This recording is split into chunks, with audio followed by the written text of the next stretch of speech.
So I'm gonna just do the two talks, the two sessions, one after the other, just because I don't know how much I'm gonna be able to finish by the end of the first 45 minutes, and then start the other 45 minutes.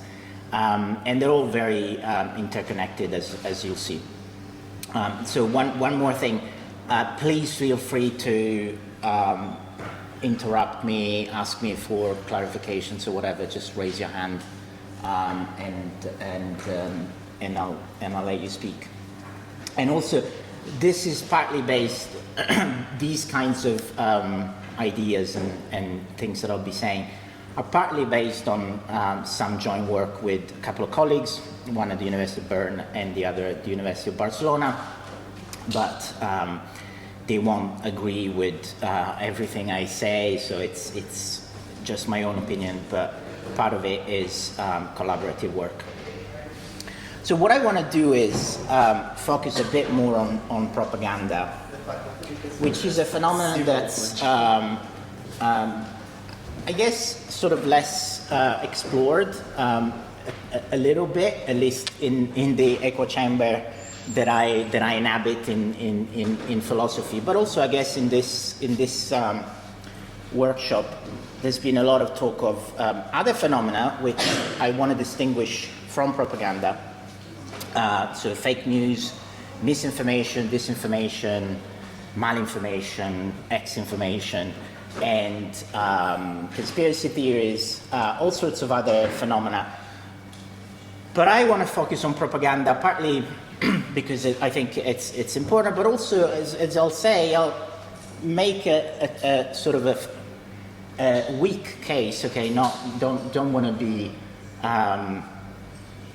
very assertive in this. That maybe propaganda is maybe the most important threat today, as opposed to fake news, misinformation, etc. In the information landscape. So propaganda comes from the Latin, but it's a word that's used in several languages these days. Obviously, we'll focus mostly on the English word, but it's exactly the same. You know, it's pronounced slightly differently in Spanish, in Italian, and in other languages. It goes back to maybe. This is something that you guys know already. It goes back to the 17th century when the Catholic Church instituted this institution called the Sacra Congregatio de Propaganda Fide, which was supposed to spread out the Catholic, the gospel and the Catholic beliefs in especially South America, the new, what was called at the time the New World, right? So in places where you needed to convert people to Catholicism, you would have people working in this institution sending missionaries and all the rest of it. So that kind of meaning at the time was, I guess, religious. It wasn't supposed to be negative, obviously, because they called it themselves propaganda. In fact, even these days, that is the actual building. I don't quote me on this, but I think it's the building of at least the traditional building of the Sacra Congregatio de Propaganda Fide, and in fact, it's in Via di Propaganda number 1, right? So it's propaganda route number 1. Obviously, it's not, in that kind of context, I guess it's not negative. Also, it's got historical origins. So in addition to the religious meaning, there's also another meaning that is present in Spanish, for sure, still, possibly in Italian, which is in the sense of just advertising, right? So, for instance, in Spanish, you usually have what's called propaganda electoral, or if you go to in some place, it's not a super contemporary use, but it's still a use of propaganda in the sense of advertising. You get letterboxes sometimes that says no propaganda, and that just means no advertising. Okay, so they don't want advertising leaflets.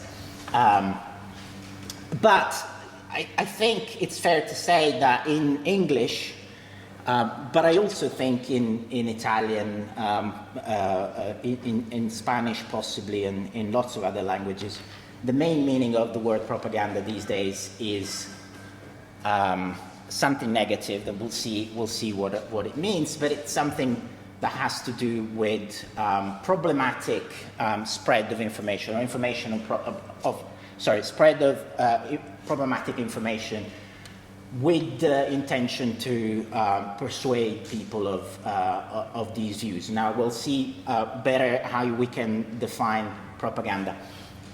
And the paradigmatic cases of this phenomenon of propaganda include Nazi propaganda, Bolshevik propaganda, Khmer Rouge propaganda, Rwanda in the 1990s. So things like Leni Riefenstahl's films during the Nazi regime that were supposed to bolster the image of Hitler and of the Nazi regime, like Triumph of the Will, are considered typical instances of propaganda.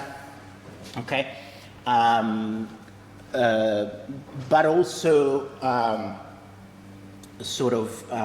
In the aftermath of World War II, these people who were responsible, not Leni Riefenstahl herself, but other people who were responsible, for instance, Goebbels, and for spreading propaganda during the Nazi regime, were considered to be complicit in the horrors of the Nazi regime, and some of them were executed. Okay, we'll see this will happen also later on in the case of Rwanda in the 1990s, when the United Nations condemned people just for spreading propaganda, right? Now, obviously, these are the paradigmatic examples. As we'll see, I think we should be seeing propaganda everywhere from all sides. I mean, we tend to use the buddies here, right? So the really bad cases that we think that's the Nazi, or it's only the Nazi that do propaganda, or it's only the Bolsheviks on the other side. My sense is we all do propaganda, even what are called democratic regimes. And so we should be on the lookout for those. Not all paradigmatic instances of propaganda are associated with overt mass violence, okay, but there's still something considered negatively. We'll see later on in the next hour why I think that propaganda has a negative connotation, because that has been contested recently. So for instance, in the 1950s and 1960s, people were still smoking, even though the evidence against smoking, and the sort of evidence that smoking caused cancer and was really bad for your health, was pretty sort of solid even at the time, quite widespread. But tobacco companies, this is illustrated in this book that I recommend by Oreskes and Conway, called Merchants of Doubt. Tobacco companies paid for messages to be spread that actually smoking was not so bad after all, including paying fake research, so paying scientists to produce research that sowed doubt on the idea that tobacco caused cancer, right? And also, lobbying. So increasing, the idea was to increase, obviously, sales by sowing the doubt that actually this evidence that was there against tobacco wasn't really there after all, wasn't so bad. Okay, so it doesn't have to be violent to be propaganda. So what does it have to be, right? So what can we say about what propaganda is, right? So this is actually a very contested issue to this day. I don't think, as you'll see, I have my own preferred view, but I'm not, even I am not super convinced that that is the definitive view, right? Propaganda is one of those things, I guess, that, you know, a bit like time for St. Augustine we've seen earlier, that we all know more or less what it is. We all can sort of recognize, hopefully, the most egregious cases, but it's more difficult to define it. Because I think in part it comes in so many different shapes that it's difficult to find necessary and sufficient conditions for something to be propaganda. I guess in the history of the definition of propaganda, which I should say, I forgot to say this, I should say it's kind of not super old, partly because, I don't know why, but partly there's not much talk of propaganda. Every now and again in the history of philosophy it sort of surfaces again, people talk about it, and then, so now it seems to be actually with the Trump re-election, it seems to be, people seem to be talking again about propaganda, but then before Trump, when Biden was in charge, it wasn't a lot of talk of propaganda. So it's kind of difficult to know, sort of sometimes, as I said, it emerges, sometimes it doesn't. But part of the reason why the history of propaganda, of the, you know, sort of study of propaganda is so recent, is that for a long time, I think until, we're talking mostly about the West here, right? So until the Second World War, propaganda wasn't seen so much as a negative term, right? So I mean, obviously, the Nazi Party, the Mussolini in Italy, they had propaganda ministries, right? Which suggests that it wasn't so bad, right? It wasn't seen as a bad thing. Whereas imagine today, if say the United States were to institute a ministry of propaganda, we would see as a fairly odd thing to do. And also, I think China still has a ministry of propaganda, right? So, but until the end of World War II, propaganda wasn't seen as something super bad. But anyway, but we're focusing on the contemporary definition of propaganda. So one way in which people have been trying to define propaganda is in terms of bypassing reason, something to do with irrationality. Okay, so propaganda are messages that attempt to manipulate public opinion through a sort of bypassing of reasons, right? So you don't think about rational argument when you do propaganda. Okay, this is a kind of an intuitive view. Another view that could be used as a definition of propaganda is just the spread of falsehoods, right? So in that case, propaganda pretty much equals misinformation or disinformation, okay? So it's just a bunch of lies or even just false things, okay?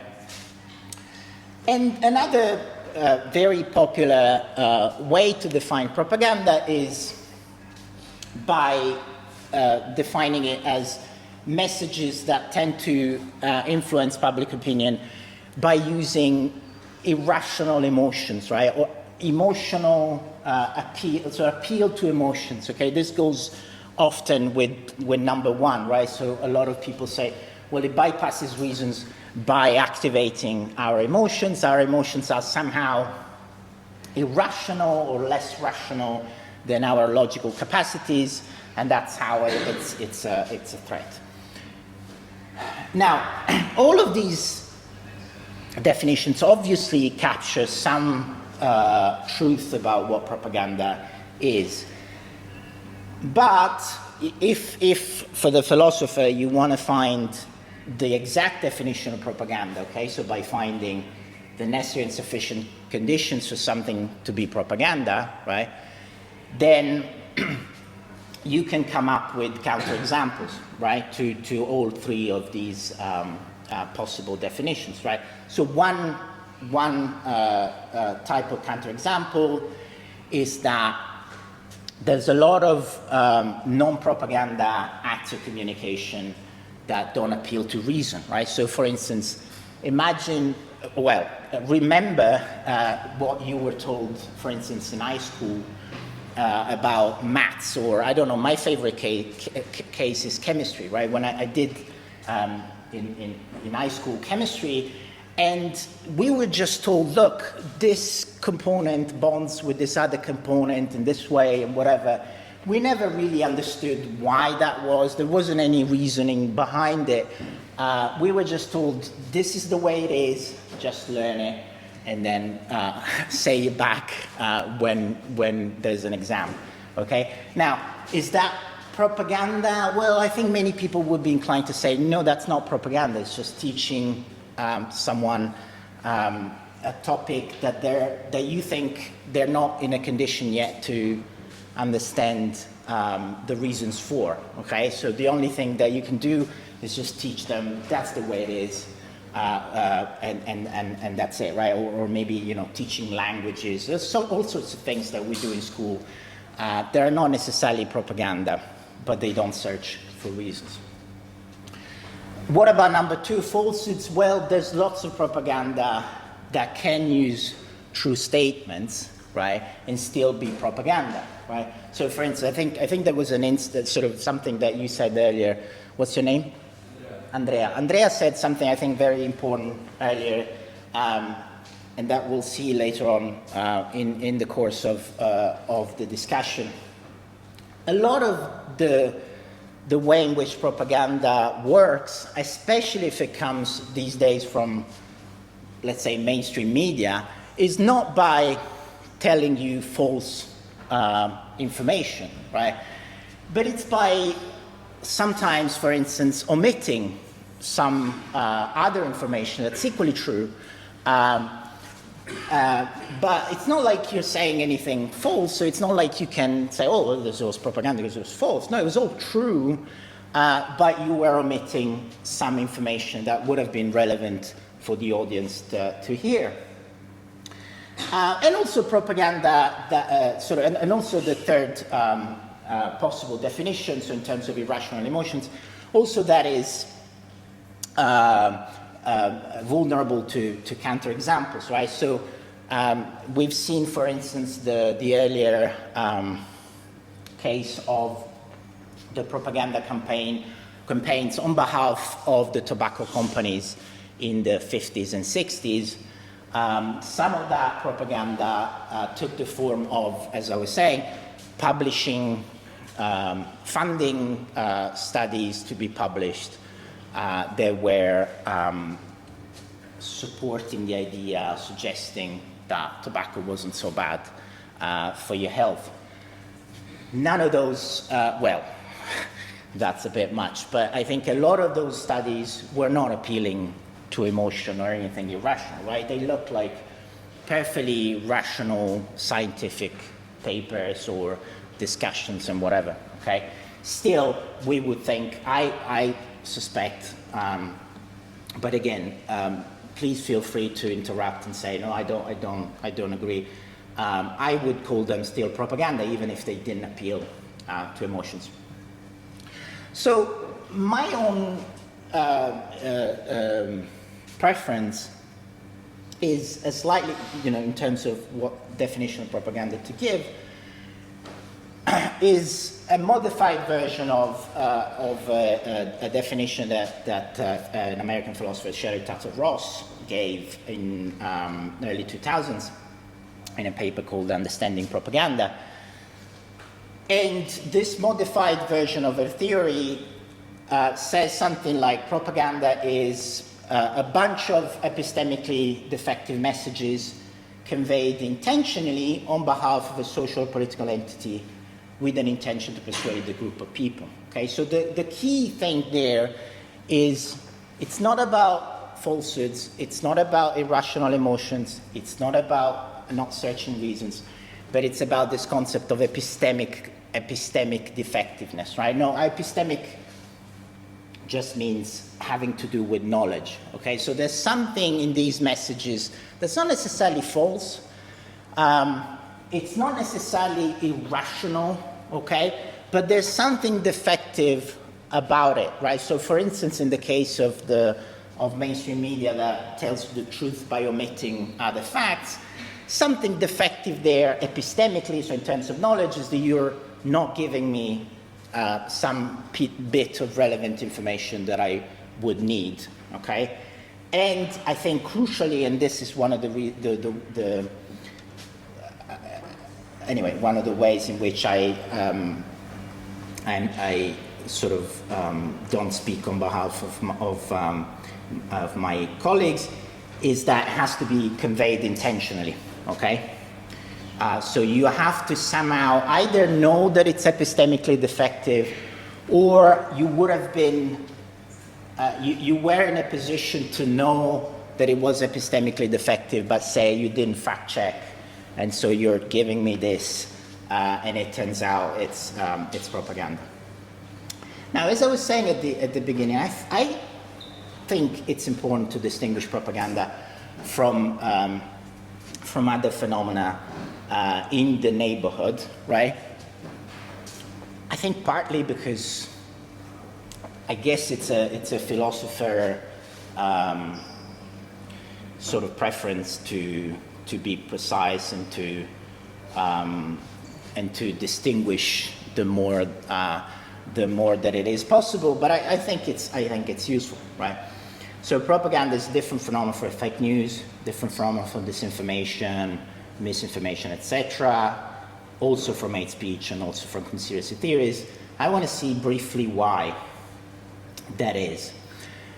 Now, let's talk about fake news, which I'm going to just classify together with disinformation, misinformation, malinformation. We've seen more nuanced distinctions earlier, but for the sake of brevity, let's just put them all together in a category. Let's call it a category of fake news, okay? So these are things obviously like the earth is flat. Please. Just before you proceed. Do you want to, yeah. I think I can stand in here without a microphone. Okay. This is just my knowledge. Yeah. Before you proceed any further, you mentioned the research that was published on behalf of the tobacco company. Yes. That it doesn't necessarily count as propaganda. You don't think so? Yeah.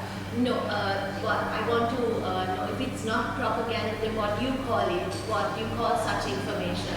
Right, so I wasn't clear. I would call it propaganda, right? So the confusion maybe is that I was using it as a counterexample to one possible definition of propaganda that says propaganda is whatever persuades by appeal to irrational emotions, right? And I was saying, look, that can be a definition of propaganda because there's these examples of the tobacco companies that we would intuitively call propaganda, but do not appeal to irrational emotions. Okay, so no, I do think that they're propaganda. Yeah. Okay. Sorry, please say your name so maybe. Pauline. Yeah.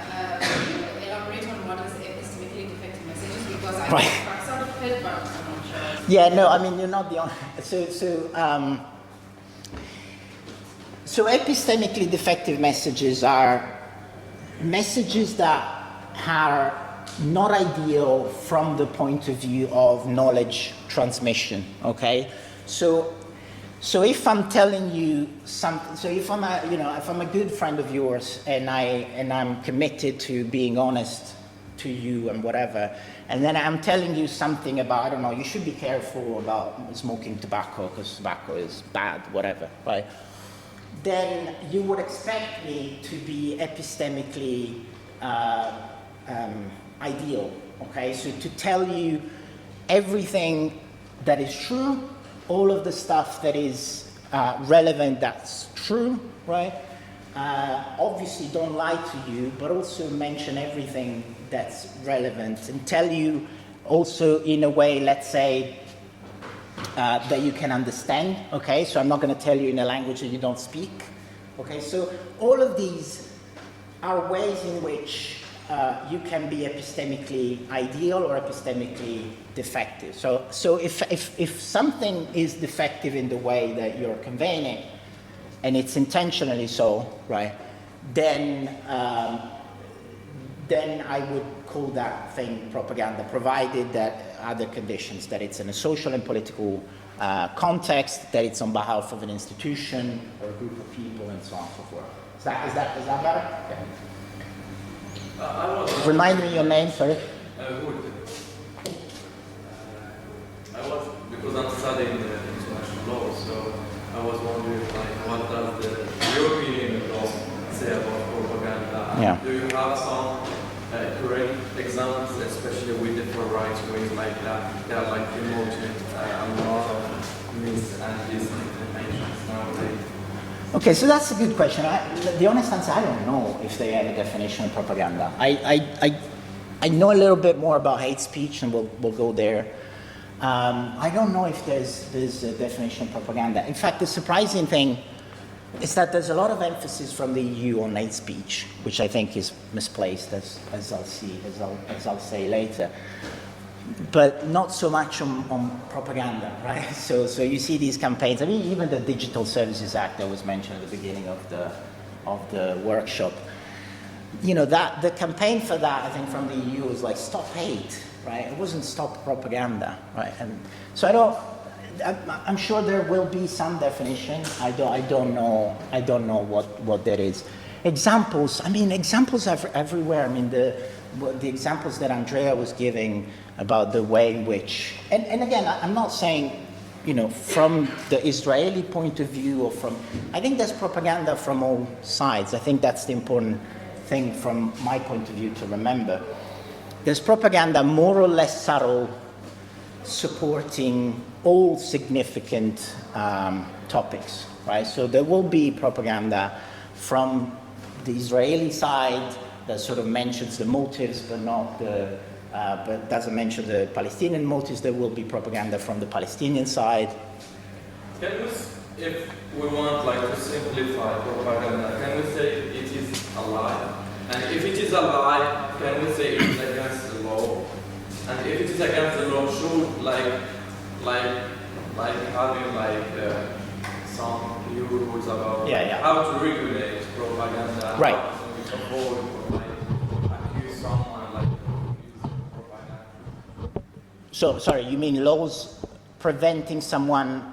Sorry, laws that preventing someone from accusing someone else of spreading propaganda, or laws against spreading propaganda? Exactly. The second one. Well, okay, so two issues. Okay, so this is just my opinion, okay? So one is less my opinion, the other one is more so. So the first issue is, can it be lies, right? And we've seen with this definition of propaganda, the second one, right? The false thing. We've seen that it's not necessarily by lying that people spread propaganda, right? So these are the examples Andrea was giving. So no, I don't think propaganda can be defined in terms of lies. I think fake news, disinformation might be easily called lies. In fact, maybe there wasn't any real need for coining these new terms, fake news, disinformation and stuff. It's just old lies, okay? But no, propaganda, I think it's not necessarily lies, right? It can contain lies, but it doesn't necessarily. As to the second thing, and I'll see later on, I do think propaganda is a threat to democracy, but I also think it's a necessary part of democracy. So I would be against censoring or having laws against spreading propaganda. And, you know, we'll see later on why, you know, sort of more my ideas, but I think sort of essentially, I mean, first of all, we embrace freedom of speech in the West. I think that's a good thing. And part of the reason why we embrace freedom of speech is that we can never be sure what's going to be propaganda or not, right? So from the point of view of the definition, you can say, oh, it's an epistemically defective message, okay? But a lot of the time, what's an epistemically defective message for me is not going to be, you know, for the Israeli person, it's not going to be an epistemically defective information for the Palestinian person. Who decides? How do we appoint these people to decide? Okay, or even sort of say in the case of vaccines during COVID, right, or whatever you want to call those therapies that we call vaccines during COVID.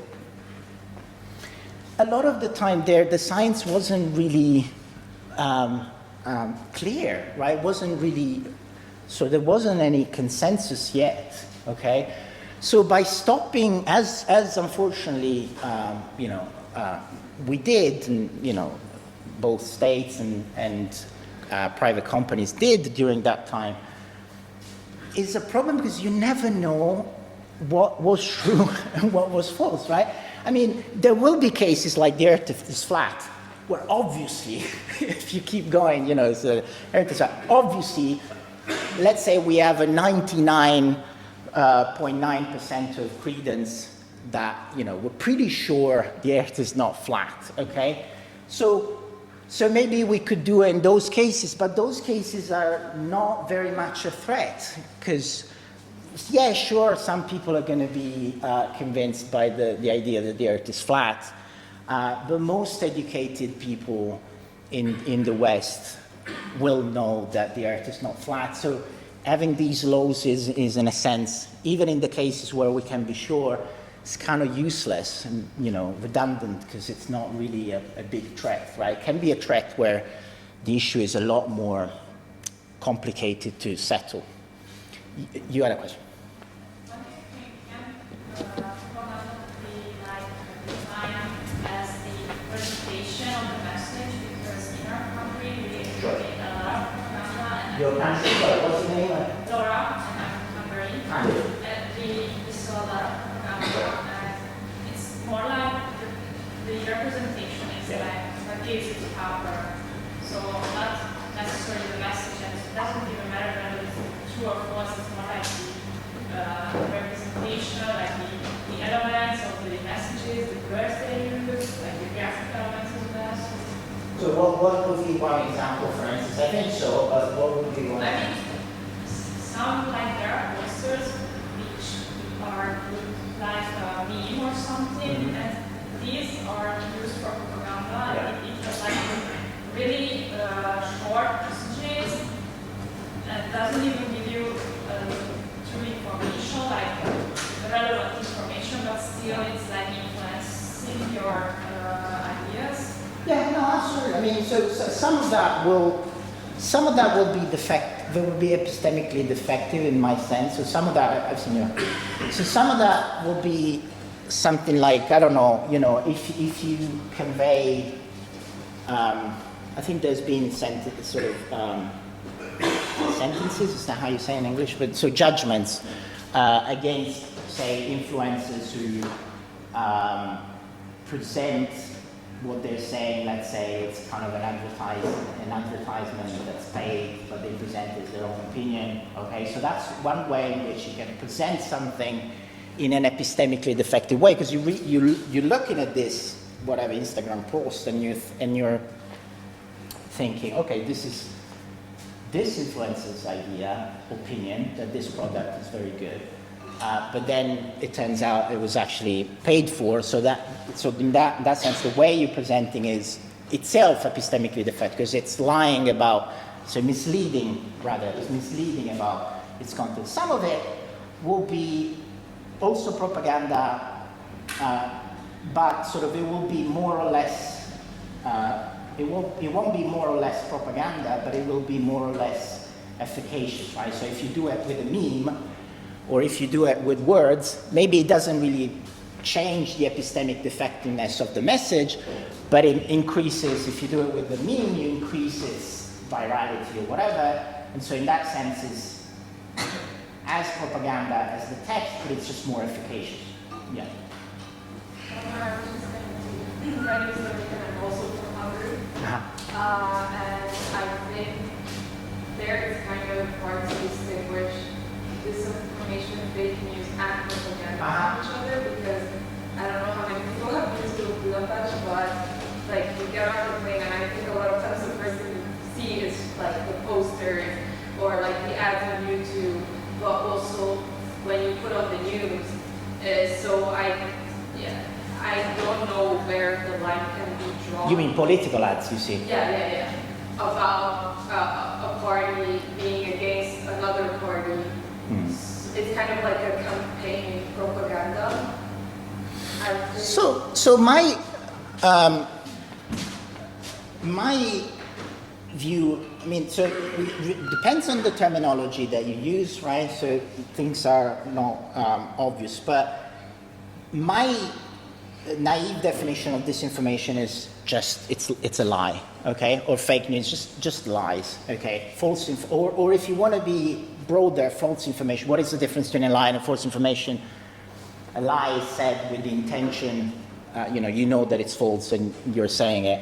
A false information you could be saying without knowing, right? But most of those cases are.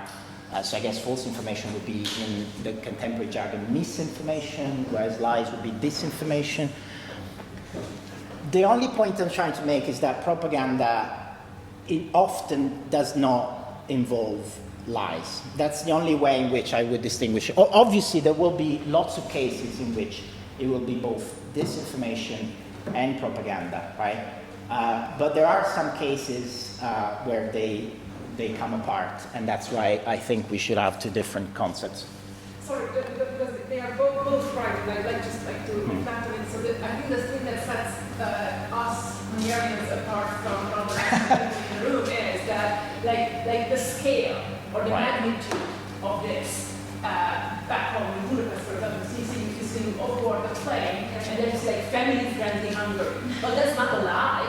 I mean, it is propaganda, and it is not a lie, but it's definitely the whole framing it brings of like, please do have very many kids who are preferably rich and white and buy male and female. So all this kind that is associated with at a huge scale, at scales you can't really imagine when you talk about propaganda from your perspective, for example. It's massive. It's not as subtle as it could be as it could be in the US. It's always a lie. Sometimes there are elements of truth. Yeah. But it's a lot. Yeah.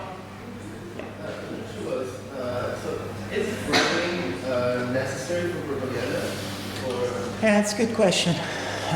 Is framing necessary for propaganda? I don't even. So framing, I don't like. With all these concepts that are metaphoric, I have troubles. No, but what I mean is framing is a metaphoric concept because it's like frames, right? So I'm not even like, what does it mean to frame? It's a metaphor. Even worse. but so what does it mean to frame? It's a good question. I have to think about it. So what does it mean to frame? Is present something.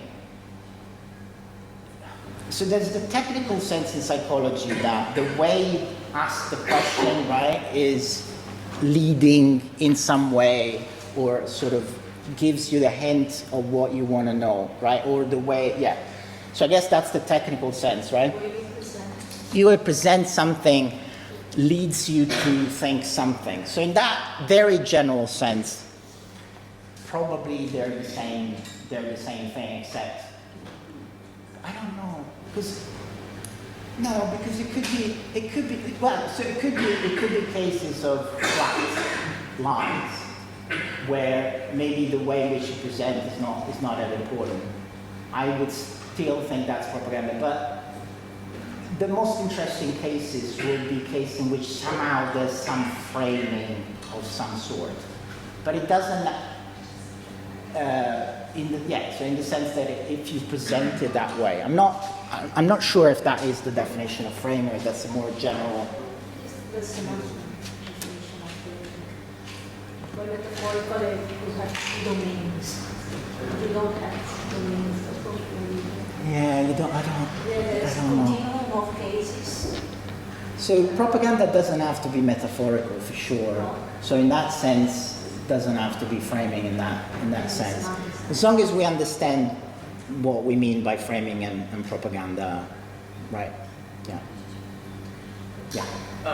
Yes, it's really interesting discussion because I want just to highlight what Adil and Oli just mentioned a few minutes ago, which is the BBC scandal with Trump.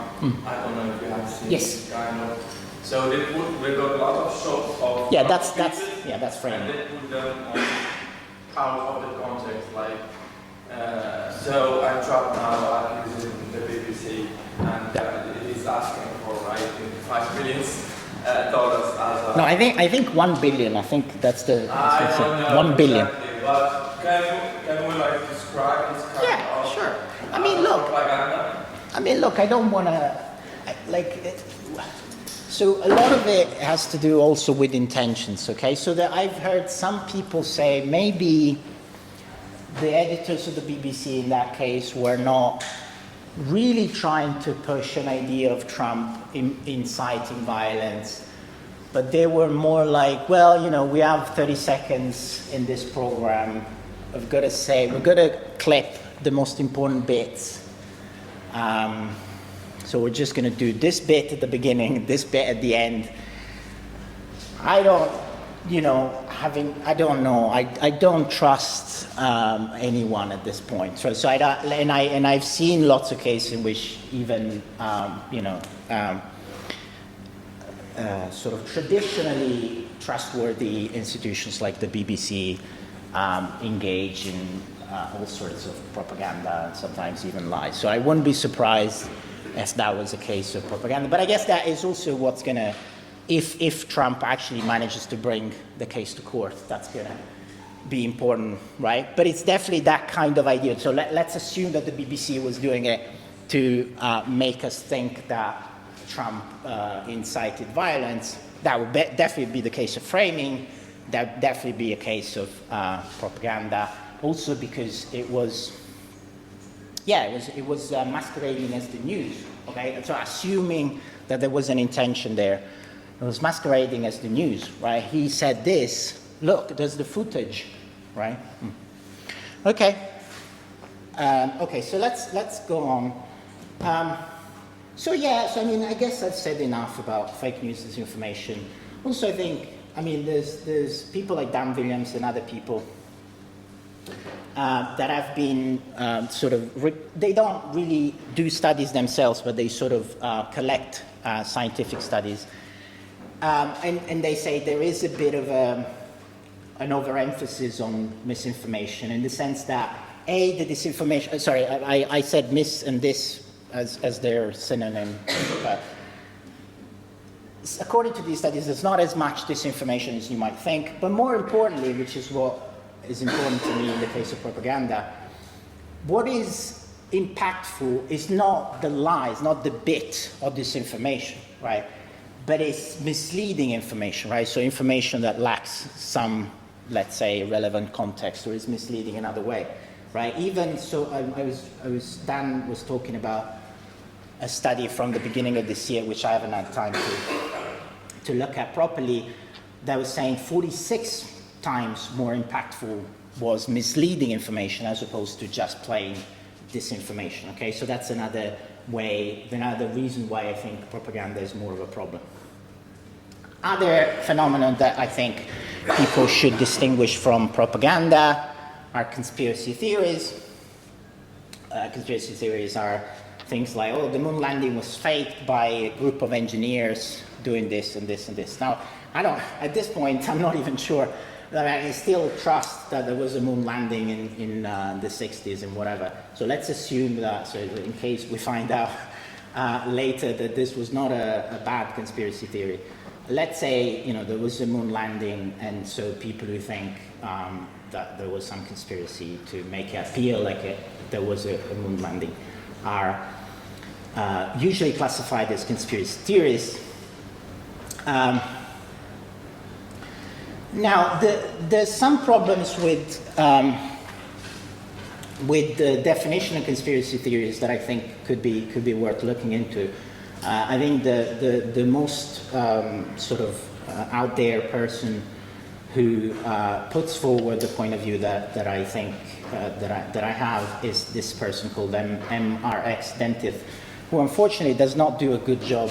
Whereas Dan Williams looks like a serious scholar from Sussex University. Dentith, I think, a very serious scholar, but just the pictures and the fact that it's associated with a Chinese university doesn't help him. But this debate in philosophy between generalism, particularism about conspiracy theories, right? So the idea is, the very basic ideas, what are conspiracy theories? Are they necessarily bad? Which would be the generalist position. So anything that we call conspiracy theory is something kooky, like the moon landing was faked by a group of whatever, right? Or particulars to say, well, conspiracy theories sometimes get it right because conspiracy just means a theory that assumes there was a conspiracy, or states there was a conspiracy to do something, right? And we all know that there have been lots of cases, like maybe not even starting, but going as back as Caesar's assassination by Brutus, right? That was a conspiracy that actually happened, right? So then the debate is, I guess, terminological, whether you would think the conspiracy theory is necessarily bad or not, okay? I suspect the most obvious view is to be particular, because that just means, conspiracy just means a theory that posits a conspiracy.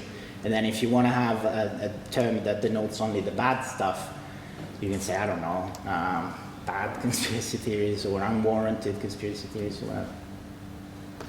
Yeah, so I said this about the DSA and censorship and so on. I think it's dangerous to go down the route that I think the European Union is going in, of stopping people from saying what they want to say, because as I was saying earlier, except in very obvious places like the Earth is flat, you never know what's going to be false, right? And so sort of stopping, these are standard arguments, John Stuart Mill type arguments for freedom of speech.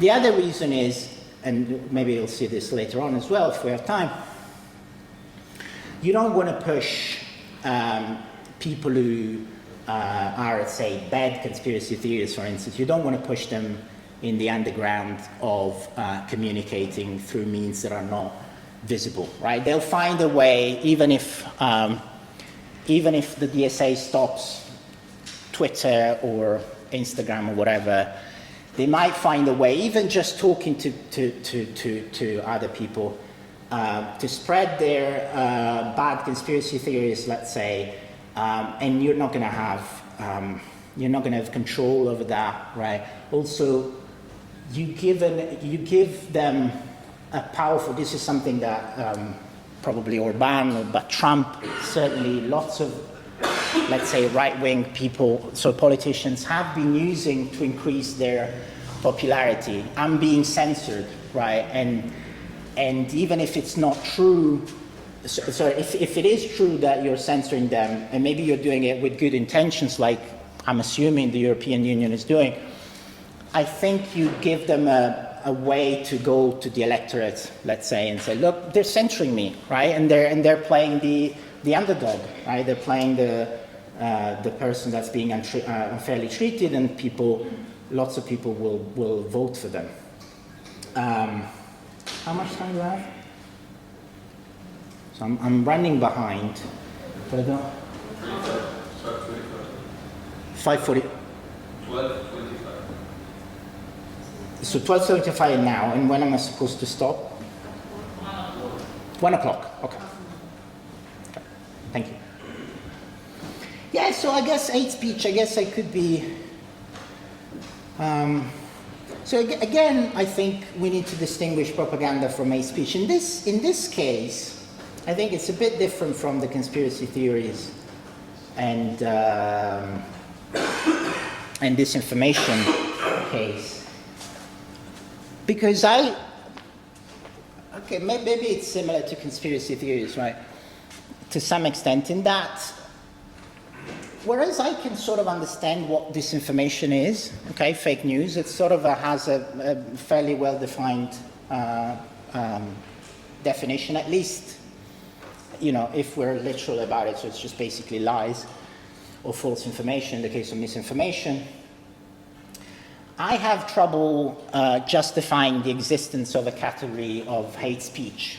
And basically, the gist of it is I find it too malleable, includes too many different things depending on the context to be of any use theoretically, right? And I think even more than theoretically, legally, I think is a problem. I think legally I don't know the history of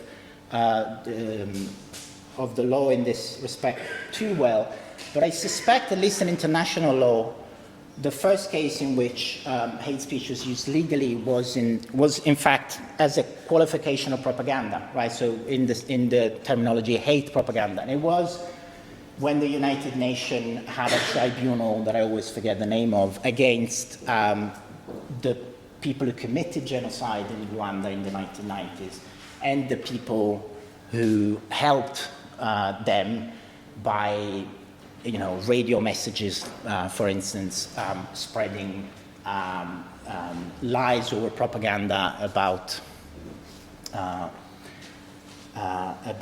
was it the Tutsis? I always confuse the Tutsis, were the people being genocide, right? Anyway, either one. In Rwanda. It was in Rwanda. It was, the Tutsis. So things like comparing the Tutsis to vermin, cockroaches, and that kind of thing, and also spreading lies. Okay. So I've just used one thing about the Italians, so that I'm safer. So WOP is not very much used these days, but it's a sort of a slur term for Italians, right? Like the N-word is for African Americans. So some instance of hate speech, I guess paradigmatic instance of hate speech would be WOPs go back home, okay, something like that. But if you then start to look at the way in which hate speech is actually used in other less obvious contexts, but even in that context possibly, there's a lot of sort of infelicities, I think, about the term and the category. Now, first of all, it doesn't have to be speech, right, as in the sense of spoken word, right? It can be written. Doesn't even have to be language, right? And this is, I think, accepted even by UN definitions of hate speech. By the way, yeah. So it can be images, it can be sounds, it can be all sorts of things. Okay. So the United Nations has this definition. It says hate speech is any kind of communication in speech, writing, and behavior that attacks or uses pejorative or discriminatory language in reference to a person or group on the basis of who they are. In other words, based on their religion, ethnicity, nationality, race, color, descent, gender, or either identity factor. I mean, this for a philosopher is maddening. I mean, first of all, who they are, in other words, based on their religion. Who they are doesn't necessarily mean that it's based on their religion, ethnicity, etc.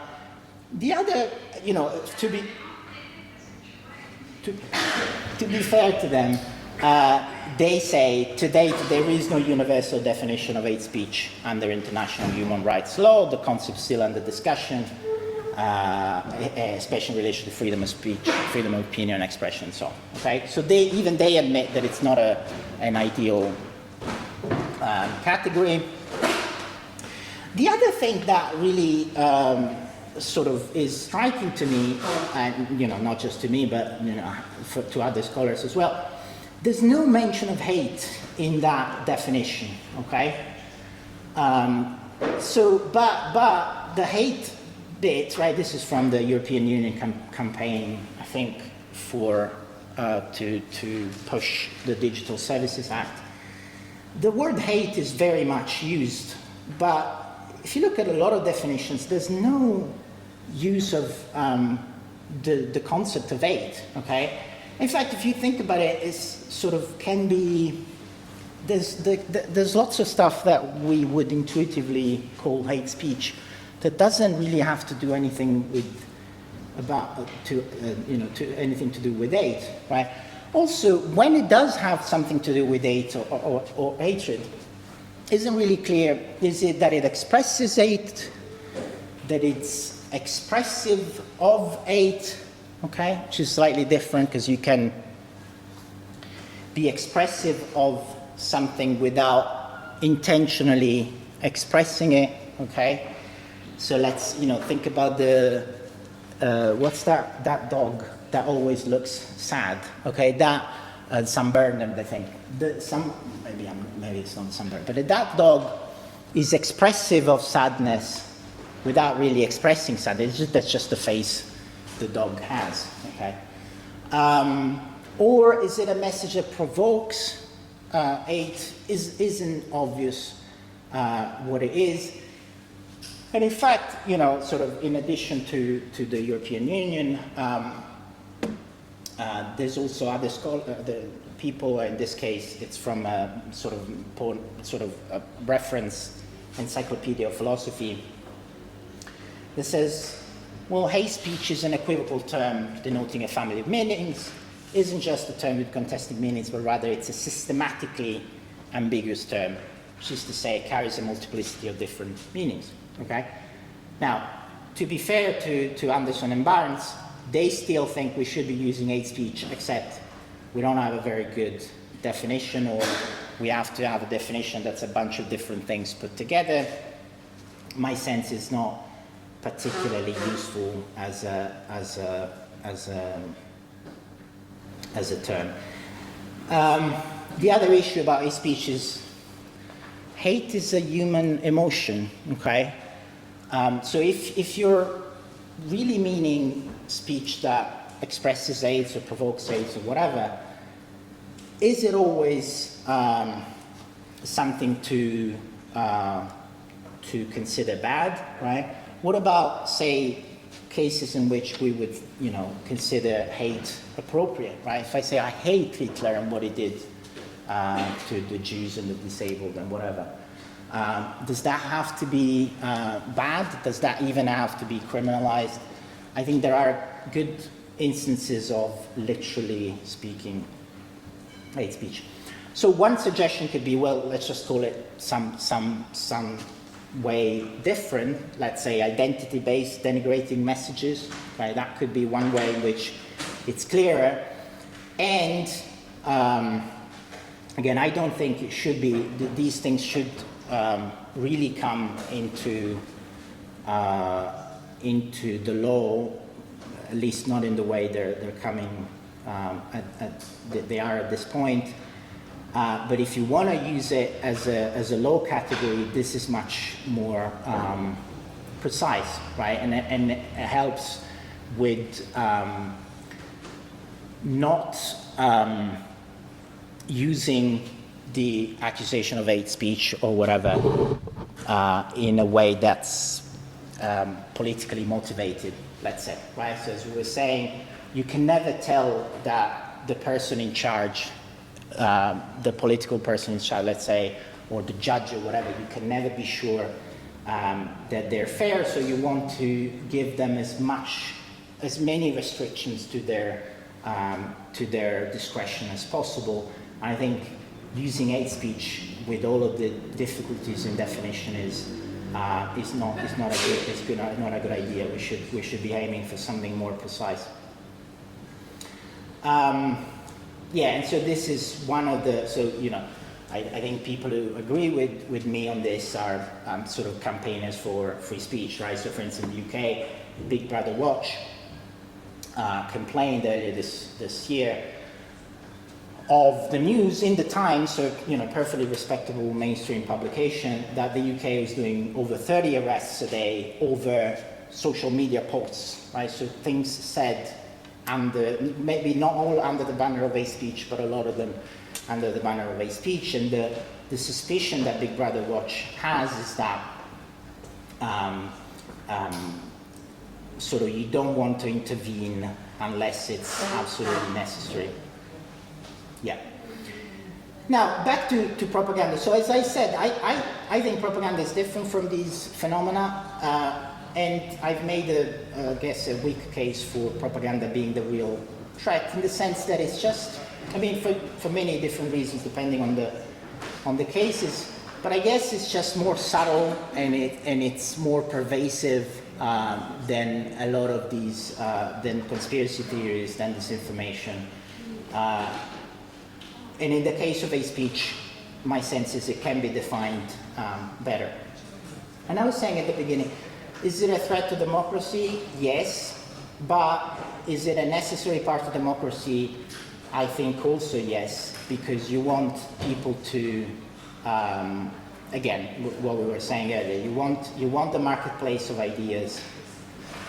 Some other person who I think would agree with propaganda being a necessary part of democracy, even though, you know, condemning it very strongly.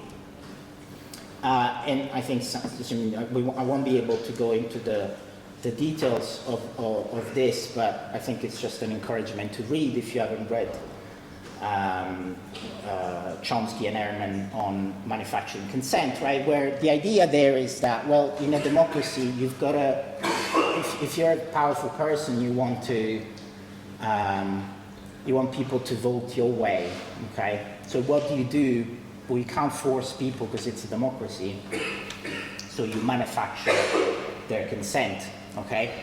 And then Chomsky and Ehrman go into lots of details. By the way, just because I asked this to my students the other day, in a completely different context. Who was Noam Chomsky? No one knew. Do you know who Noam Chomsky is? Okay. No, not everyone. Okay. Okay. Okay. So I think it's a you know, it's sort of very old. Hasn't been speaking for a couple of years, but I think has a lot of interesting and timely stuff to say, even though he hasn't said it. You know, he said it very early on, decades ago. Okay, so the last two bits. Do you have any questions at this point? No? Observations? Yes? Do you think that short time consuming consents are the cause of the new era of propaganda? Yeah, good question. I don't know. Can I give you a bit of Yeah, please. For example, in this period, well, actually, the referendum will be in a few months, but in this period in Italy, The referendum on the judicial, yeah. we are discussing about the referendum. We call it this way. It's basically say yes or no. Vote yes or no to a law. And what the political parties are doing is that when there is a debate in the television, for example, the right wing only posts the interview of its part, and the left wing only posts the interview of its part. And so in this way, for example, I tend to say, no, I only do the video, the interview of the one who said no to the referendum. Yeah. If I tend to be for the yes, I only see the video of the part. Or also is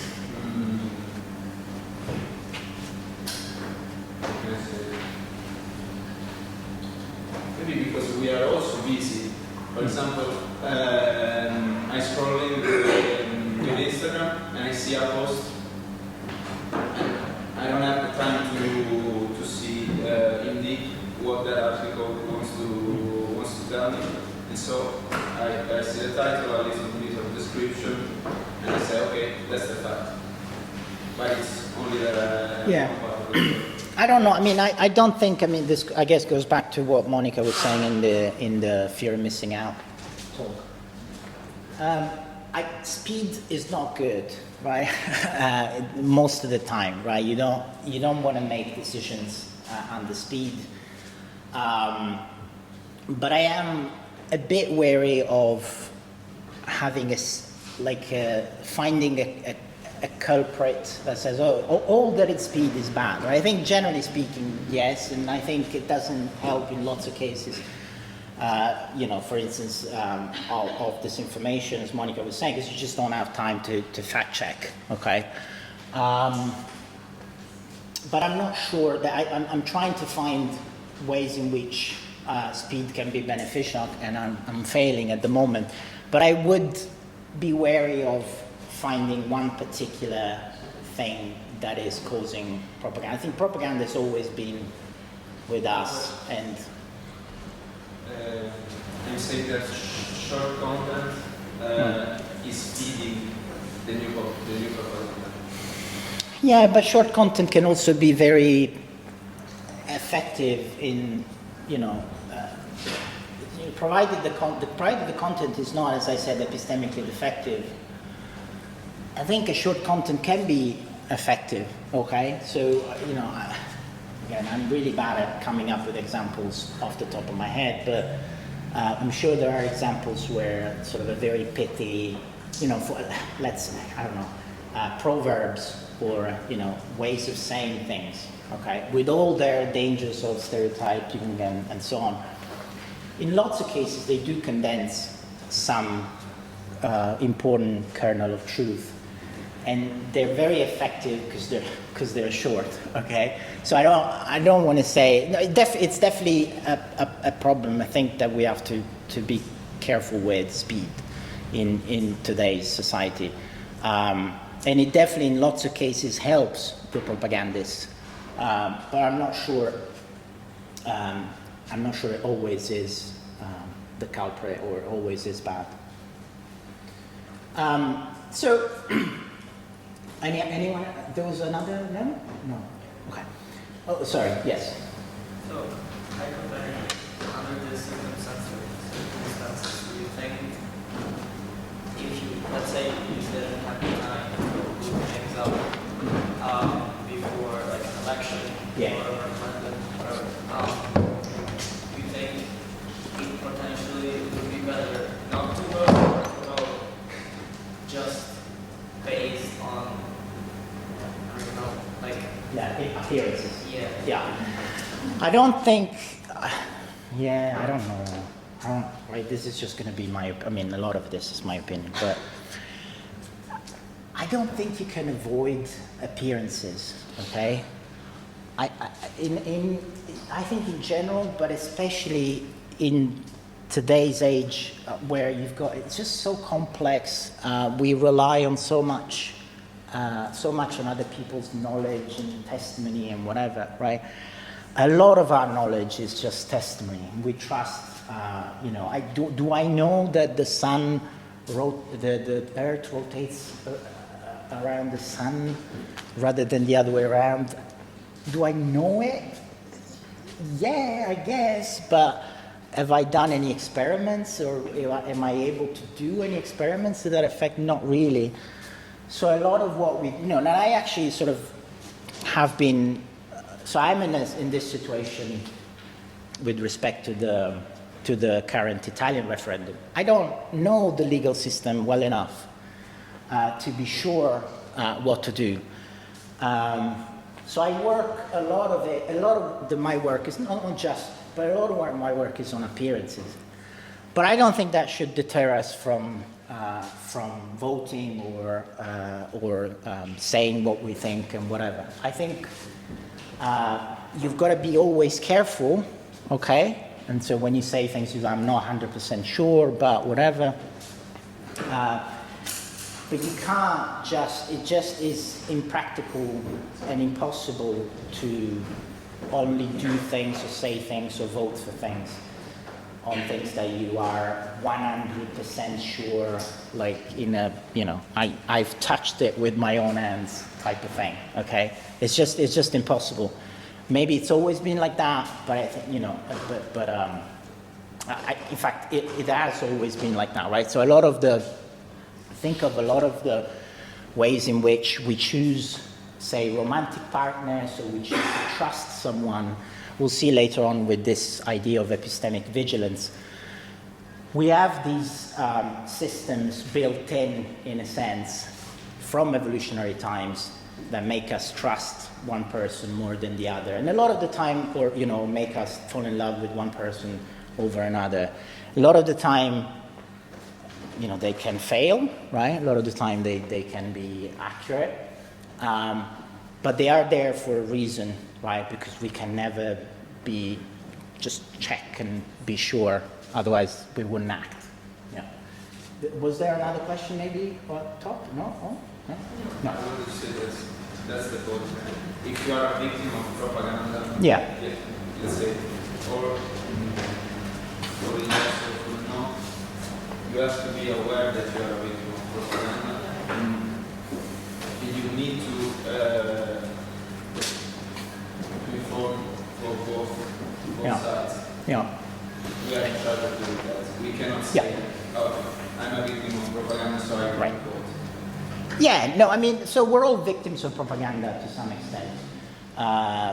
The tricky bit is understanding when it's happening, what it is, right? And it's usually going to be on things that are not under the radar, right? So it's not going to be the Nazi propaganda. It's not going to be the bullshit. That we already know that they're propaganda. The propaganda is going to be dangerous when you're not aware of it. And the only thing we can do is, as I said, I don't think legal solutions work. I think the only thing is education, like we're hopefully doing today from your side and my side, critical thinking, and just being aware as much as possible of the information landscape. But I feel like a lot of times propaganda is not just because they want to change their mind, but because it already is what a lot of people think. Like, Right. Like kind of reinforcement. So these people are not swayed by it, Yeah. but that's already what they think. So that is very interesting case. That's one of the things on which I think me and my two co-authors, Therese and Constant, are in disagreement, or I'm not even sure yet if we are. So some people, I think in the paper that we've published last year on this, I think we give that definition earlier of propaganda was a bit slightly modified from the one that we gave in that paper, a paper called The Defectiveness of Propaganda. In that paper, we included things, a phenomenon like what you were saying, that usually are called true believer cases, right? So cases in which the propagandist is a true believer, right? So they're saying what they think, really, right? We said in that paper that what is epistemically defective about that is that they should have known better, okay? And they're spreading this even if they're convinced and they're in good faith, I think that, in that paper we said they're still propagandists. I have slightly changed my mind about that. I think to be a propaganda, you've got to have some sort of an intention, so some sort of an awareness that something is epistemically defective, but it's a gray area. I agree that in a lot of cases what we call propaganda, or what we might be inclined to call propaganda, is spread by true believers. Sometimes you could say, another way to deal with that, you could say, well, the person who indoctrinated this true believer knows that this is an epistemically defective message. And so what they're doing, so they're not the propaganda, the true believer is not the propagandist, but is still spreading propaganda on behalf of the puppeteer. Okay. So briefly, the last couple of ideas. Well, one is defectiveness, and I think we've already sort of talked about this. So there's some people recently, including Tata Ross, who originally in 2002 proposed the model of propaganda that I like. Later on, in 2013, started to think differently, and also perhaps more famously, Jason Stanley. More famously for people who are. Has anyone ever heard of Jason Stanley? The guy in the Davos conference, is that the guy? The guy in the Davos conference, we went to critique them for flying jets. He went to Davos. Yeah, I mean, he No. was critiquing them. I suspect no, he's not the kind of person. No, he went there and he was critiquing them, like, you all are sitting, came in private jets, but you're talking about climate change. That guy? I suspect not, but I can't be sure. I've not heard. It just doesn't sound like the kind of thing. But anyway, So, I mean, just to say, again, echo chambers, for philosophers, Jason Stanley is a superstar, but no one knows him. And that's not necessarily a bad thing outside of philosophy. And so, you know, some people like Stanley, Ross, etc., have started to argue, well, sometimes propaganda is not negative, right? So in order to something to count as propaganda doesn't have to be negative. We think it does, I think it does, right? Just merely, but for two main reasons. Merely, one, if you look at the words that are used around propaganda in context, right? So you take a bunch, it's called a corpora of text, right? It's a bunch of texts produced.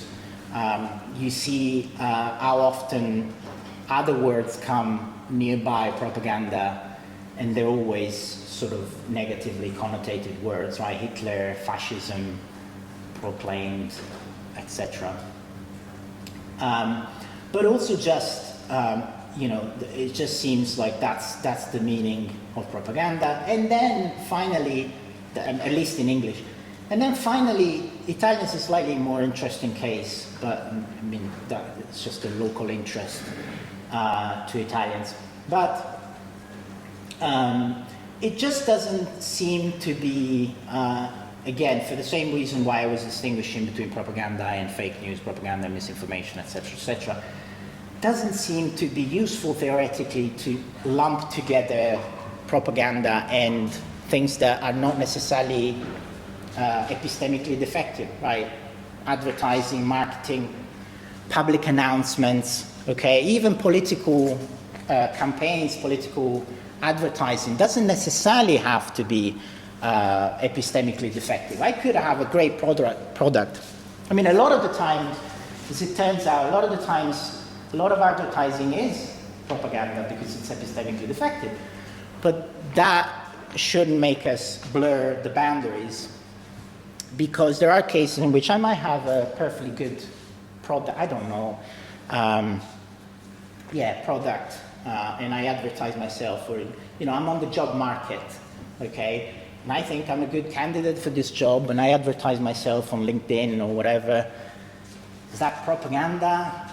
Not necessarily. If I'm convinced that I'm good at my job and I'm saying true things in, you know, in a fair way, etc., it's not necessarily propaganda. Okay, and then the last bit is about effectiveness. So some people have started, like Hugo Mercier, have started to be concerned that we're giving too much. I mean, sort of together with people like Dan Williams at the beginning, right, that we're giving too much emphasis to disinformation. But for Hugo Mercier, pretty much all of the advertising, propaganda, disinformation, and so on are not really that much of a threat as we think they are, okay? So he's got this radical view that, in the case of propaganda, but in lots of other cases, propaganda is not really that effective, okay? Why is that? Well, because humans are not gullible, right? We survived evolution by having a suite of mechanisms that he calls epistemic vigilance mechanisms, okay? This is coming from slightly earlier research from Dansberg Bear and others. Epistemic vigilance mechanisms is just, you know, what we do when we're trying to suss out whether we trust someone or not, okay? Does the tone of the voice, is the tone of the voice convincing? Is what they're saying plausible? These kinds of things, okay? So he says, well, we've got these mechanisms, these epistemic vigilance mechanisms, otherwise we would have gone extinct, okay, because people would have taken advantage of us in ways that would have led to the extinction of that species, and then to the thriving of a smarter, more epistemically vigilant bit of our species. And in fact, he even says the problem is not gullibility. The problem is people don't follow experts' advice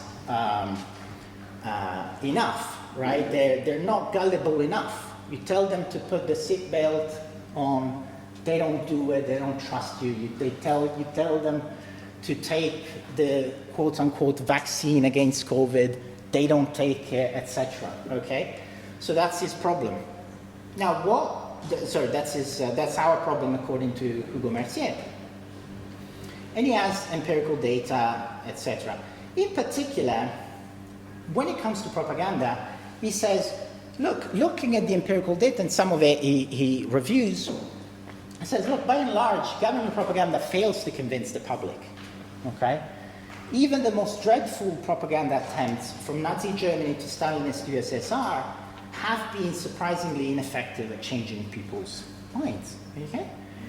And he has these studies that I'm not going to go into that, say, well, the propaganda, even Nazi propaganda, didn't really change people's beliefs that much.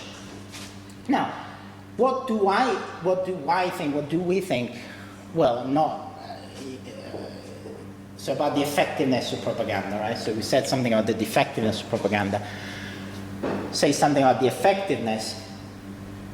I think, first of all, looking at the studies, sometimes the studies he mentions, I can't go into this now, but sometimes studies that he mentions are not sort of not reported perfectly accurately. If you actually read the studies, they're not saying exactly what he thinks they're saying, he says they're saying. But I think more interestingly, perhaps, is that propaganda doesn't have to be effective by changing people's beliefs completely, okay? So propaganda can have substantial effects even when it doesn't completely change the beliefs of a majority of people, okay? So for one thing, it need not change everybody's full beliefs, okay? It can change just a small amount of people's beliefs of a small amount of people. Two, it need not change everybody's full beliefs. When I say full belief, what I mean is, we all have, in philosophical jargon, we all have credences, okay? Credences are things, sort of, the amount of belief that we have, right? So I'm an atheist. Do I have a full belief that I'm an atheist? Well, it could be that God exists. Maybe I have a 3% credence in God's existence, or maybe take the moon landing. Do I believe the moon landing existed? Yeah, but I also reserve a little bit of percentage of credence for the fact that it was faked, okay? Because you never know, right? So what I mean by full beliefs is sort of a substantial percentage of credence in something, okay? So propaganda doesn't necessarily have to change your belief, in going from 5% to 55%, and now I believe in this. It can also just introduce a little bit of doubt, okay? So a 10% credence in the other way, in the other direction, and that can be enough for propaganda to be effective, okay? So what do I mean? Well, so for instance, there's this study, Why Civil Resistance Works, compared over 300 political campaigns from 1900 to 2006. They concluded it takes only 3.5% of the population actively participating in a political campaign for it to be successful, okay? And not just political campaigns, even the USA civil rights movement, according to these scholars, was like that, okay? So you don't need to change everybody's full beliefs, okay? Even a tiny percentage of people's beliefs can lead to change, right? So what propaganda aims at is not convincing you in a lot of cases, but it's having the action, the action effect, right? Having you to vote for this party or the other party. It doesn't matter whether you believe it or not. Okay, so a lot of propagandists know that, and they do that.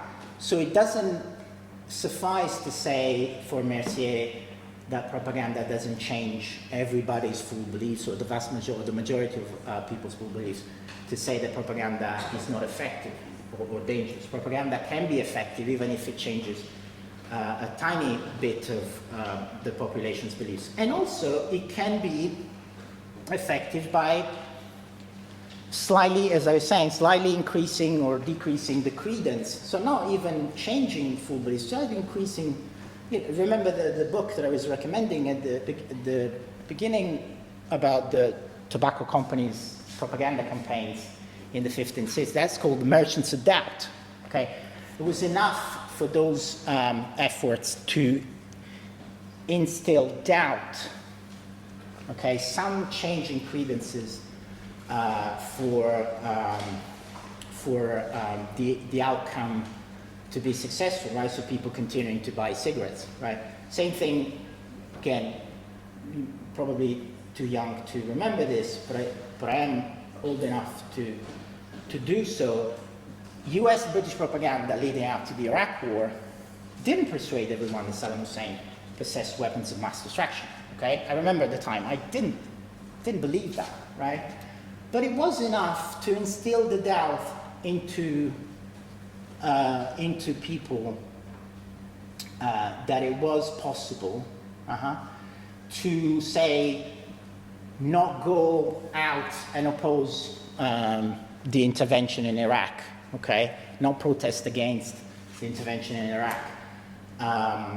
And that was enough to secure consent, again, manufacturing consent, for the propagandists to go ahead. I think I can stop here. If anyone has any last questions. Okay, well, now, before I close, the organizers wanted me to say that we should be staying here for a second to do a photo before we go to eat lunch. Now, I'm not going to do the photo, but hopefully some people are. You going to do the photo? Let me check. They asked me to stop, and so don't go anywhere. There's a photo. Okay, so I ask the other colleagues so we can Thank you. mingle together here.